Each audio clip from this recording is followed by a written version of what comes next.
اعوذ باللہ السمیع العلیم من الشیطان الرجیم بسم اللہ الرحمن الرحیم السلام علیکم رحمۃ اللہ وبرکاتہ اللہم صلی علی سیدنا محمد وعلی آل سیدنا محمد بعدد کل ذرۃ مئۃ الف مرہ۔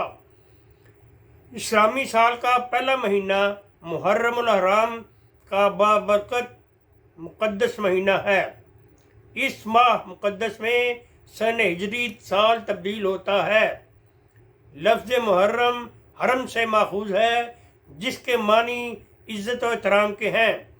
محرم کو حرم اس لیے کہا جاتا ہے کہ اہل عرب اس مہینے میں اپنی تلواریں میانوں میں ڈال دیتے تھے اور لوٹ مار قتل و غارت گری سے رک جاتے تھے۔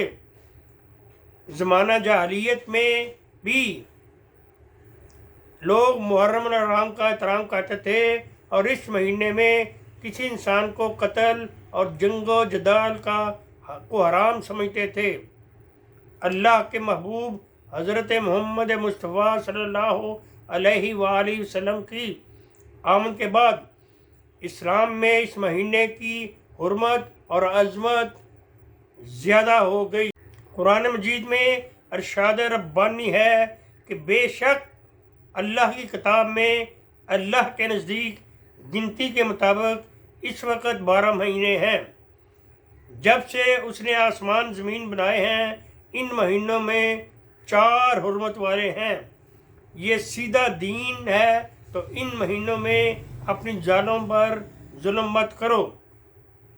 حرمت و اکرام کے 4 ماہ ہیں، جن میں محرم الحرام، رجب، ذی-القعدہ اور ذی الحج شامل ہیں۔ ایک بار کسی نے آقا کریم صلی اللہ علیہ وآلہ وسلم سے عرض کیا، یا رسول اللہ صلی اللہ علیہ وآلہ وسلم، فرض نماز کے بعد کون سی نماز افضل ہے، اور رمضان کے فرض روزوں کے بعد کس مہینے کے روزے افضل ہیں؟